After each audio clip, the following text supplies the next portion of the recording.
Oo, nasasabihin ko na! Tumigil ako hindi dahil hindi na kita mahal. Mahal na mahal kita, alam mo yan.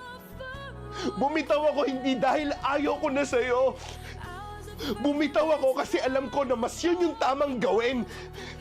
Kasi pag nilaban pa kita, alam ko ako lang yung masasaktan. Ako lang yung mahihirapan. Gustong gusto ko itang ilaban eh.